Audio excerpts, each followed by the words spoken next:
Good morning students. मैं Brajesh Kumar, biology faculty, आप सभी का online classes Tagore children academy Surajgarh में स्वागत करता हूँ। स्टूडेंट्स, आज अपन नेक्स्ट टॉपिक को लेते हैं और उस टॉपिक का नाम है उत्सर्जन संबंधी रोग, डिसऑर्डर्स रिलेटेड टू एक्सक्रीशन। इसका मतलब ये होता है कि मानव में उत्सर्जन में यदि कोई एबनॉर्मलिटी आ जाती है तो उसके कारण जो रोग उत्पन्न होते हैं उन रोगों को हम उत्सर्जन से संबंधित रोग कह देते हैं। ठीक है।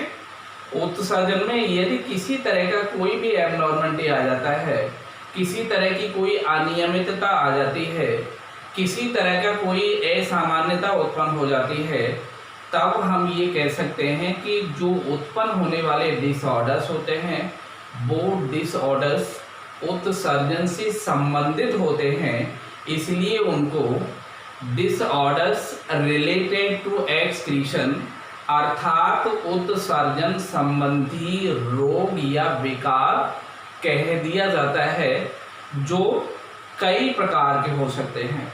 ठीक है, जो कई प्रकार के हो सकते हैं, कई उसमें आप डिसऑर्डर्स देख सकते हैं। अब देखिए, इनमें हम सबसे पहले जो डिसऑर्डर लेते हैं उसको बताएंगे मानव में उत्सर्जन में अनियमितता के कारण, अनियमितता के कारण जो विकार उत्पन्न होते हैं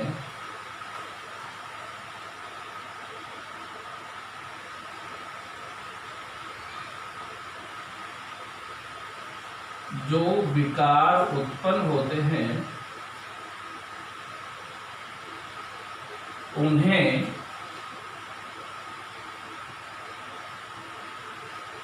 उत्सर्जन संबंधी रोग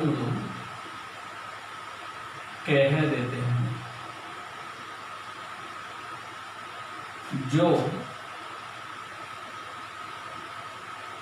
निम्न प्रकार के हो सकते हैं या कई प्रकार के हो सकते हैं, जो निम्न प्रकार के हो सकते हैं। ठीक है, किसके कारण हुए हैं? उत्सर्जन में अनियमितता के कारण, एक्सक्रीशन में एबनॉर्मलिटी के कारण, इसलिए इन्हें क्या नाम दिया गया? उत्सर्जन संबंधी। अब देखिए, इसमें मैंने कहा कई प्रकार की डिजीज होती हैं, कई प्रकार के रोग हो सकते हैं, जिसमें हम पहला विकार या डिसऑर्डर लेते हैं और इसका नाम देते हैं यूरेमिया। क्या नाम देखिए इसका? यूरेमिया। अब देखिए, यूरेमिया का मतलब क्या होगा? यूरेमिया का मतलब होता है कि जब किसी भी व्यक्ति में उत्सर्जन से संबंधित असामान्यता उत्पन्न हो जाती है तो उस व्यक्ति के शरीर में रुधिर के अंदर एक जो यूरिया की मात्रा निश्चित होनी चाहिए उससे ज्यादा हो जाती है। अर्थात जो हमारा ब्लड है उसमें यूरिया की मात्रा लगभग कितनी होती है? 10 मिलीग्राम से लेकर के 30 मिलीग्राम तक पर 100 ब्लड। अर्थात 100 ml ब्लड में 100 मिली ब्लड में कितना यूरिया होना चाहिए? कितनी यूरिया की मात्रा होनी चाहिए? 10 मिलीग्राम से 30 मिलीग्राम। यदि व्यक्ति के रुधिर में 10 मिलीग्राम से लेकर 30 मिलीग्राम पर 100 ml से अधिक मात्रा हो जाती है तो इस अवस्था को हम क्या कह देते हैं? यूरेमिया। तथा यदि शरीर में यूरिया की मात्रा अधिक होती है तो उस व्यक्ति की मृत्यु भी हो जाती है। ठीक है ना। इसीलिए हम यूरेमिया को क्या मानते हैं? बहुत ही खतरनाक मानते हैं। यूरेनिया कैसा रोग होता है हमारे लिए? बड़ा ही खतरनाक होता है, ठीक है। इसके देखिए पश्चात आता है जिसे हम नाम दे रहे होते हैं। अब इसको अगर आप चाहो तो लिख सकते हो आसानी से। क्या लिखोगे? जब रुधिर में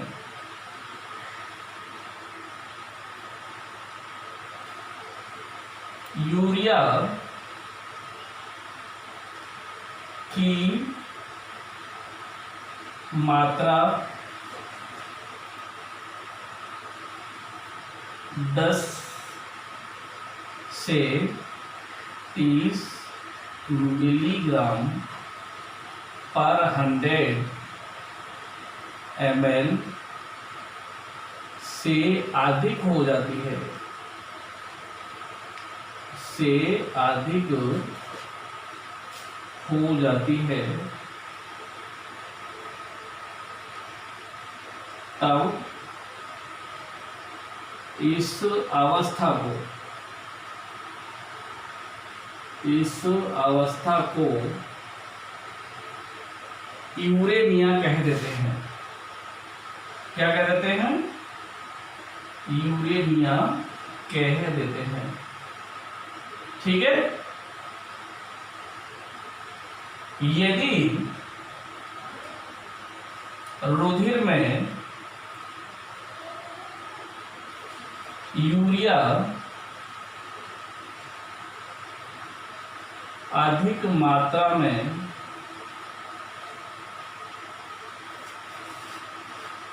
संचित हो जाता है, अधिक मात्रा में संचित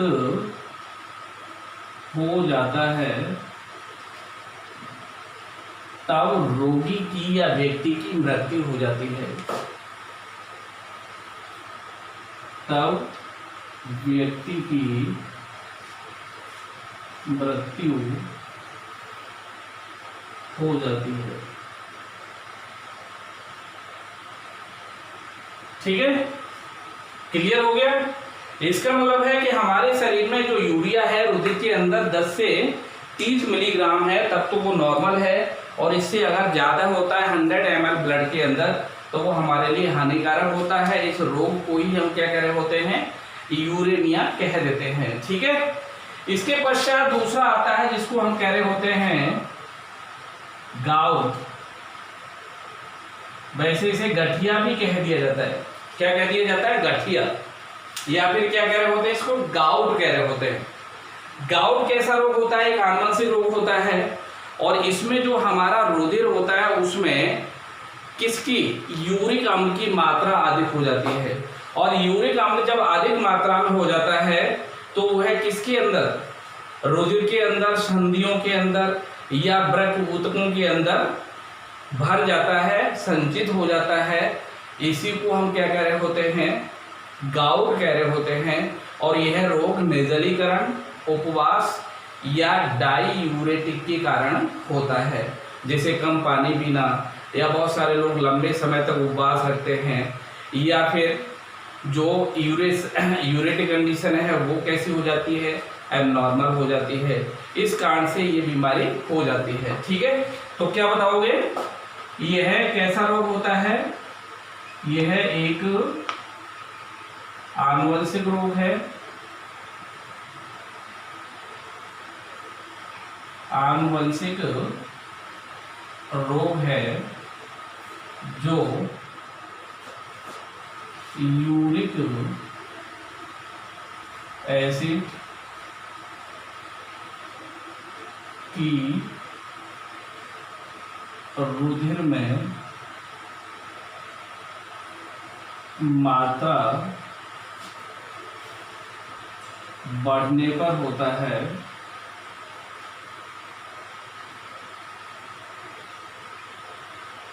बढ़ने पर होता है, ठीक है। अब मात्रा जब बढ़ जाती है तो ये क्या हो जाता है? फिर यह वृक्क ऊतक एवं संधियों में संचित हो जाता है, संचित हो जाता है। ठीक है, किसके कारण होता है? यह उपवास, जिसको हम फास्ट कहते हैं, कोमा, निर्जलीकरण, शरीर में पानी की कमी होने पर, एवं डाययूरेटिक के कारण होता है। यूरेटिक के कारण होता है। ठीक है, क्लियर हो गया? कितनी बीमारियां हो गई? 3। पहला यूरेमिया, दूसरा गाउट। अब देखिए तीसरा नाम लेते हैं हम यहां पर, किडनी स्टोन। किडनी का मतलब होता है वृक्क, स्टोन्स का मतलब होता है पथरी। इसको वृक्क पथरी कह रहे होते हैं। कौन सी पथरी? वृक्क पथरी कह रहे होते हैं। और देखिए जो हमारे वृक्क होते हैं उनमें पाया जाने वाला जो रीनल पेल्विस वाला भाग हो जाता है, उस रीनल पेल्विस वाले भाग में क्या जमा हो जाते हैं? यूरिक अम्ल के क्रिस्टल, कैल्शियम ऑक्जेलेट तथा फॉस्फेट के लवण। इस कारण से किडनी स्टोन्स हो जाते हैं। ठीक है, क्या लिखोगे? इस रोग में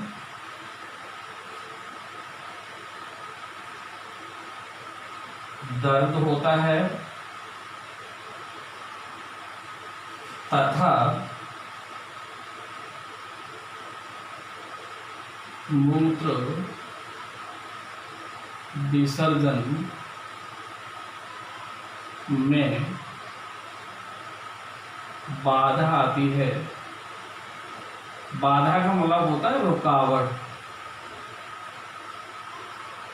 क्या आती है? बाधा आ जाती है इसमें, या फिर आप ये कह सकते हो सीधा, यह यूरिक अम्ल के crystal particles, comma calcium oxalate,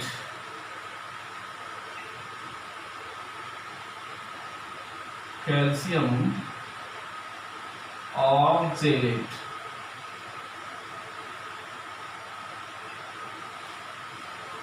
तथा फॉस्फेट के लवणों के वृक्क के रीनल पेल्विस वाले भाग में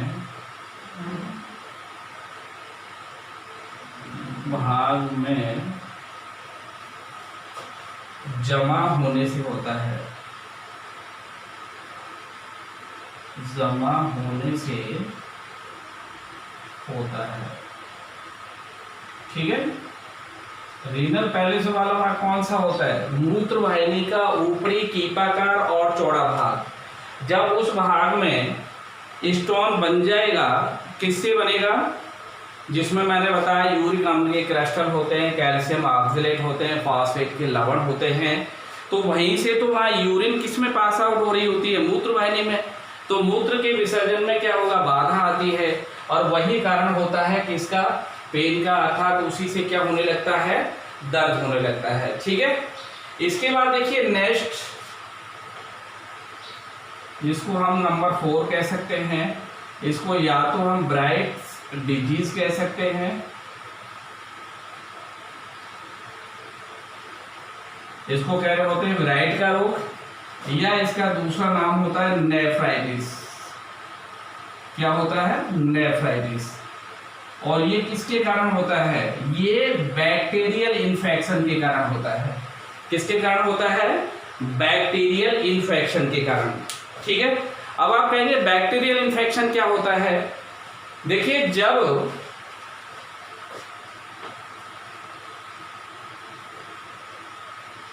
स्ट्रेप्टोकोकाई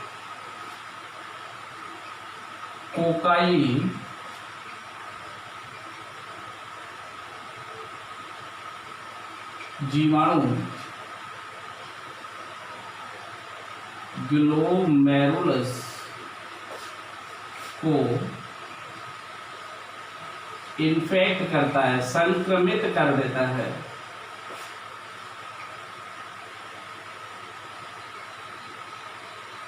तब ग्लोमेरुलस में, ग्लोमेरुलस का नाम बताया था मैंने, किसका? जो वुमेन कैप्सूल की गुहा के अंदर होगा, इसमें क्या होती है? सूजन आ जाती है, स्वेलन आ जाती है, सूजन आ जाती है। ठीक है, और जो झिल्ली होती है किसकी? ग्लोमेरुलस की। सूजन के कारण क्या होता है? जो इनकी झिल्लियां होती हैं किसकी? ग्लोमेरुलस की झिल्लियां पारगम्य हो जाती हैं। कैसी हो जाती हैं? पारगम्य हो जाती हैं, जिससे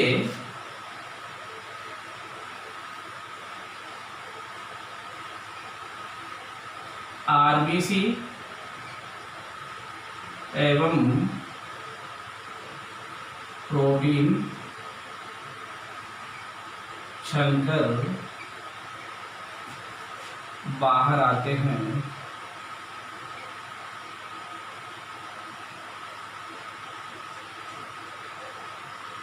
इसी को नेफ्राइटिस कह देते हैं, इसी को नेफ्राइटिस कह देते हैं।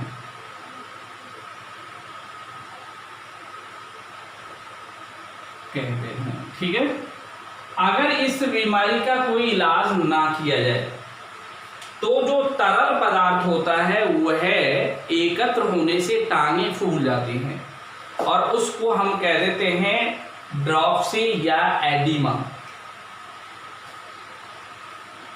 नेफ्राइटिस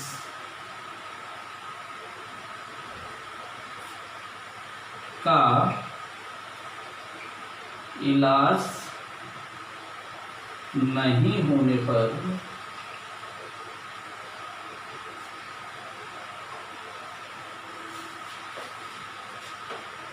तरल के जमा होने से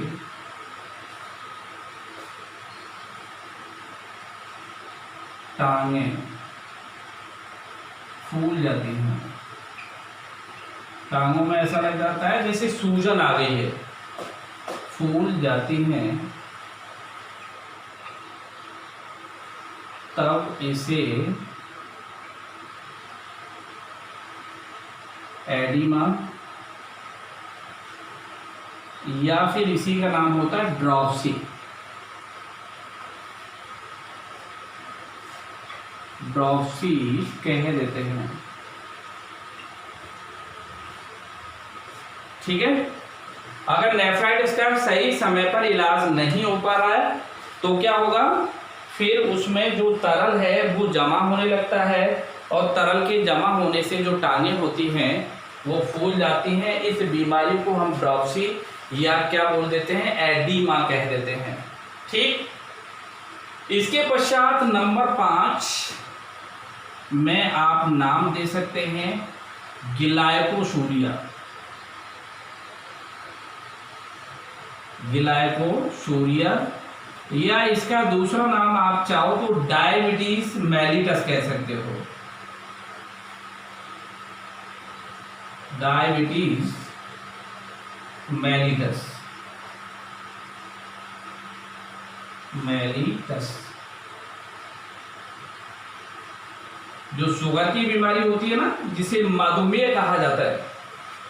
अब देखिए इसमें क्या होता है, कि जो मूत्र होता है उस मूत्र में या यूरिन में यूरिया क्या नाम है आपकी शर्करा की मात्रा होती है, शुगर की मात्रा होती है।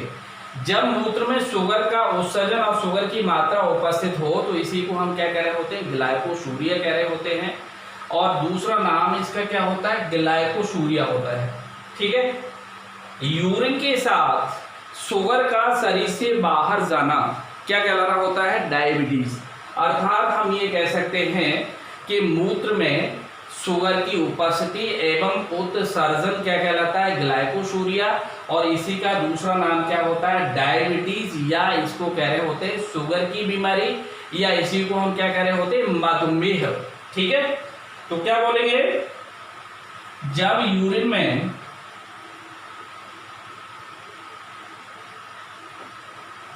मूत्र में या फिर मूत्र में लिख दीजिए, मूत्र में शुगर की उपस्थिति एवं उसका उत्सर्जन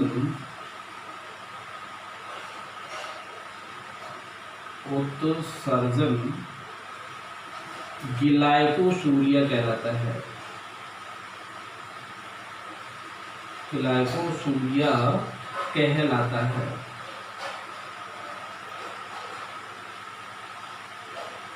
ठीक है, इसी को क्या बोलते हैं बताओ, इसी को डायबिटीज,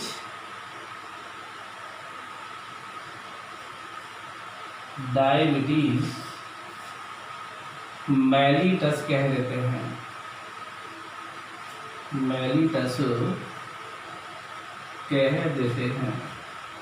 अगर आप इसको हिंदी में चाहो तो कह सकते हो कि ये कौन सा रोग होता है, मधुमेह रोग होता है। कौन सा रोग होता है, मधुमेह। ठीक है, इसके बाद देखिए नेक्स्ट नंबर 6 में नाम दे सकते हो डिसयूरिया। क्या नाम दे सकते हैं, डिसयूरिया। डिसयूरिया का मतलब होता है मूत्र विसर्जन के समय दर्द होने की अवस्था क्या कहला रही होती है, डिसयूरिया कहला रही होती है। ठीक है ना, मूत्र त्याग के समय, मूत्र त्याग के समय दर्द की अवस्था होगी, दर्द की अवस्था को ही डिसयूरिया कह दिया जाता है। डिसयूरिया कह दिया जाता है, कह दिया जाता है। ठीक है, केवल क्या बताना है, पेन होता है during the passing of urine, it is called as dysuria. ठीक है, डिसयूरिया के बाद नंबर 7 आप नाम दे सकते हैं पॉलीयूरिया। पॉली का मतलब क्या होता है, बहुत, पॉलीयूरिया। इसका मतलब क्या होता है, इसका मतलब होता है कि जो यूरिन होती है उसकी मात्रा अधिक होती है। अर्थात जो नेफ्रॉन होता है, नेफ्रॉन का मतलब होता है वृक्क नलिका, और वृक्क नलिका में जब निस्यंद से पुनः जल का अवशोषण नहीं हो पाता, इस कारण से जो यूरिन होती है उसकी मात्रा बढ़ जाती है, और उसी को हम क्या नाम दे रहे होते हैं, पॉलीयूरिया। ठीक है ना, क्या बता दोगे, नेफ्रॉन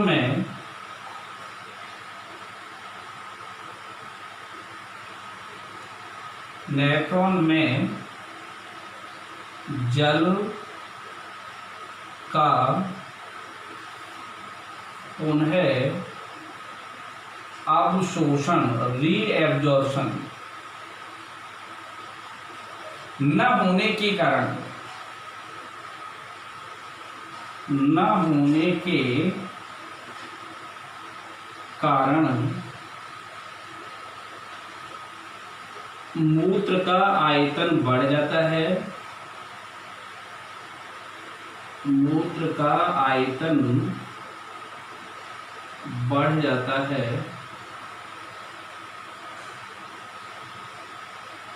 इसी को या इसी अवस्था को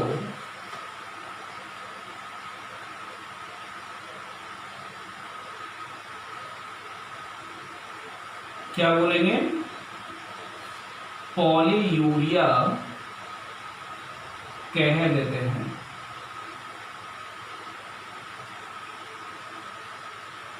ठीक है, कितना हो गया? नंबर 7। अब देखिए इसके बाद में बड़े सिंपल नाम है, आप आसानी से नाम बताते जा सकते हो। नंबर 8 में हम यहां पर दे सकते हैं ऑलिगोयूरिया। ऑलिगोयूरिया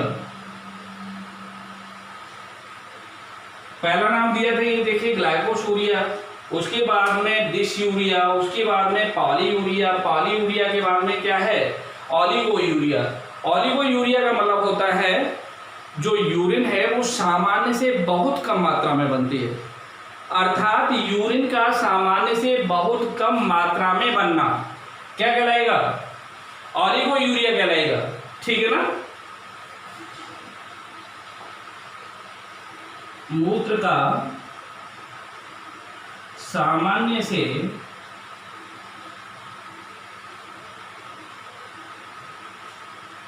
बहुत कम मात्रा में बनना,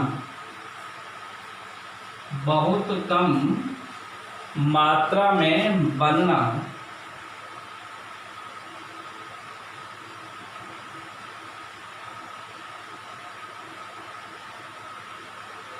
क्या कहलाएगा?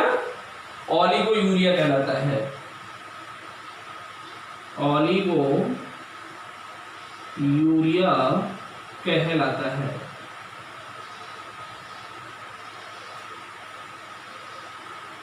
ठीक है, कितने डिसऑर्डर्स हो गए?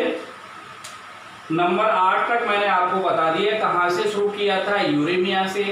यूरेमिया के बाद गाउट, गाउट के बाद में किडनी स्टोन्स, किडनी स्टोन्स के बाद में ब्राइट डिजीज या नेफ्राइटिस, नेफ्राइटिस के बाद में ग्लाइकोसूरिया या डायबिटीज मेलिटस, डिसयूरिया, पॉलीयूरिया और ऑलिगोयूरिया। कितने हो गए? 8। अब देखिए इसको और हम आगे एलोबरेट कर सकते हैं। अब इसके पश्चात कौन सा नंबर आएगा? 9। ये अभी अपने को बताना है।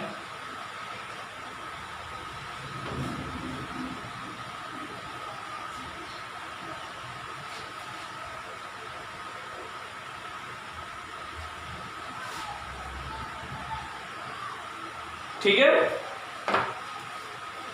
कौन सा नंबर आएगा? 9। 9 में हम यहां पर पॉलीयूरिया मैंने आपको बताया, ऑलिगोयूरिया बताया। ऑलिगोयूरिया के बाद यहां पर आप बता सकते हो सिस्टिटिस। सिस्टिटिस, सिस्ट, सिस्ट से बना है ये सिस्टिटिस। सिस्टिटिस का मतलब क्या होता है? ये बीमारी भी बैक्टीरियल इन्फेक्शन के कारण होती है। या तो हम क्या कहते हैं? जीवाणु का संक्रमण या ऊतक क्षति, ऊतक क्षति के कारण। ठीक है, ड्यू टू बैक्टीरियल इन्फेक्शन। और किसकी बात करोगे? Damage of tissues. क्या होता है? जो यूरिनरी ब्लैडर होता है उसमें सूजन आ जाती है। मूत्राशय में क्या आ जाती है? सूजन आ जाती है।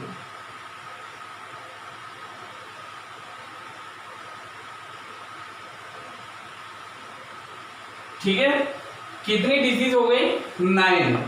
क्या बताया मैंने सिस्टिटिस में? जीवाणु का संक्रमण या ऊतक क्षति के कारण यूरिनरी ब्लैडर में क्या होता है, स्वेलिंग आ जाती है। यूरिनरी ब्लैडर में जब स्वेलिंग आ जाएगी तो वहां से जो यूरिन का डिस्चार्ज है उसमें प्रॉब्लम होना शुरू हो जाती है और पेन क्रिएट हो जाता है। ठीक है, इसके पश्चात नेक्स्ट पॉइंट 10, इसको हम लिख सकते हैं डायबिटीज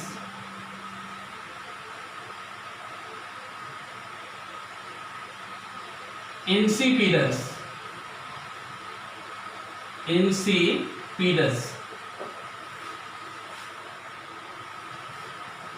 इसको हिंदी में बोला जाता है ऊदक मेह।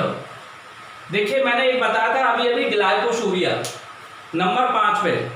ग्लाइकोशूरिया में मैंने कहा था कि मूत्र के साथ शुगर की मात्रा एवं उसका उत्सर्जन ग्लाइकोशूरिया कहलाता है, जिसे हम मधुमेह कह रहे होते हैं, उसी को हम डायबिटीज मेलिटस कह देते हैं। उसमें तो क्या होता है, यूरिन के साथ शुगर जा रही होती है, और ये जो डायबिटीज इंसिपिडस होता है जिसको ऊदक में कह रहे होते हैं, इसमें यूरिन के साथ पानी की मात्रा बहुत जा रही होती है। अर्थात इसमें जो व्यक्ति होता है उसको बार बार यूरिन डिस्चार्ज करने के लिए जाना पड़ता है, अर्थात यूरिन में पानी की मात्रा बहुत अधिक होती है। और जबकि डायबिटीज मेलिटस में क्या होता है, यूरिन में शुगर की मात्रा होती है। ठीक है, ये दोनों के अंदर बेसिक अंतर है। बहुत सारे लोग क्या कह देते हैं डायबिटीज इंसिपिडस और डायबिटीज मेलिटस एक ही होता है, डायबिटीज मींस मधुमेह, लेकिन एक नहीं है।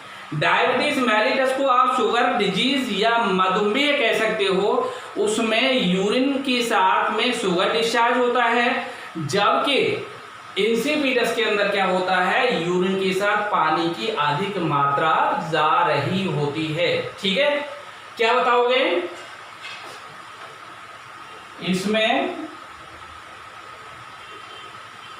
एंटी डाई यूरेटिक हार्मोन, इसको हिंदी में कहते हैं, वो अंग्रेजी में शॉर्ट में कहते हैं ADH। दूसरा इसका नाम एक और होता है, इसको हम वैसोप्रेसिन भी कह सकते हैं। क्या कह सकते हैं? वैसोप्रेसिन भी कह सकते हैं। अगर आप चाहो तो इसका दूसरा नाम क्या होता है, वैसोप्रेसिन। ठीक है, ये जो ADH हार्मोन होता है, ये हार्मोन क्या करता है, जो वृक्क नलिकाएं होती हैं उनकी दूरस्थ कुंडलित नलिका और संग्रह नलिका में जल का पुनः अवशोषण करवाता है। अगर इसकी मात्रा कम स्रावित हो रही है बॉडी में तो क्या होगा, वृक्क नलिकाओं में जल का पुनः अवशोषण नहीं होगा, और पुनः अवशोषण नहीं होगा तो जल की मात्रा यूरिन में ज्यादा रहेगी, अर्थात मूत्र में जल का आयतन ज्यादा रहेगा। इस कारण से व्यक्ति को बार बार मूत्र विसर्जन के लिए जाना पड़ता है। इसी को हम नाम क्या दे रहे होते हैं, डायबिटीज इंसिपिडस। ठीक है, तो मैंने क्या बोला, इसमें एंटी डायूरेटिक हार्मोन या वैसोप्रेसिन के अल्प स्राव के कारण, ठीक है, हाइपोसीक्रेशन के कारण, अल्प स्राव के कारण वृक्क नलिका के दूरस्थ कुंडलित नलिका एवं संग्रह नलिका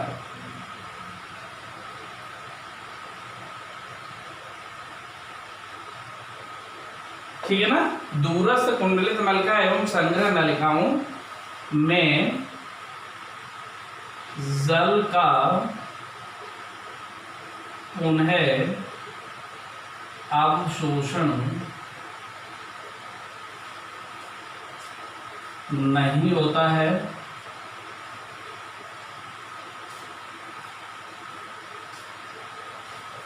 इस कारण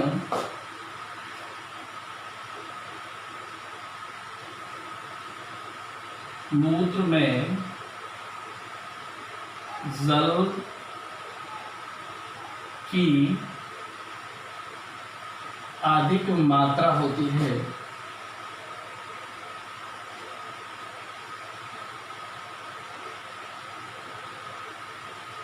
इसमें या इसी को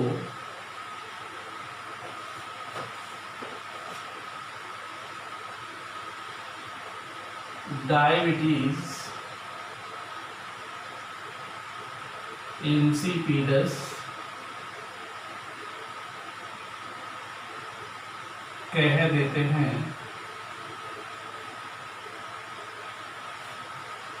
इसमें व्यक्ति को बार बार मूत्र उत्सर्जन के लिए जाना पड़ता है या मूत्र विसर्जन के लिए जाना पड़ता है, लिए जाना पड़ता है।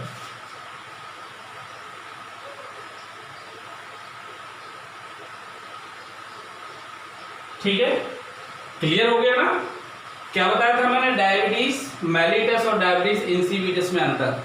डायबिटीज इंसिपिडस में क्या होता है कि बॉडी के अंदर एंटी डायूरेटिक हार्मोन, जिसको एडीएच या वैसोप्रेसिन कह रहे होते हैं, ये कम मात्रा में जब बनने लगता है तो जो वृक्क नलिकाओं के दूरस्थ कुंडलित और संग्रह नलिका वाले भाग होते हैं उसमें निस्यंद से पुनः जल का अवशोषण नहीं होता। इस कारण से जो मूत्र है या यूरिन है उसमें पानी की बहुत अधिक मात्रा जाती है, अर्थात मूत्र का आयतन बहुत ज़्यादा बढ़ जाता है और इस कारण से व्यक्ति को बार बार डिस्चार्ज करने के लिए जाना पड़ता है, यूरिन डिस्चार्ज बार बार करनी पड़ती है। इसको हम नाम क्या दे रहे होते हैं? Diabetes insipidus. ठीक है, ओके। कितने डिजीज हो गई? 10। अभी इसमें 8 और बाकी हैं, उनको मैं और बता दूंगा, क्योंकि देखिए इनमें से निश्चित रूप से किसी डिजीज के बारे में पूछ लिया जाता है, इसलिए हमें जो एक्सक्रीशन से रिलेटेड डिजीज हैं या डिसऑर्डर हैं उनके बारे में जानकारी रखना आवश्यक होगा। ठीक है, ओके।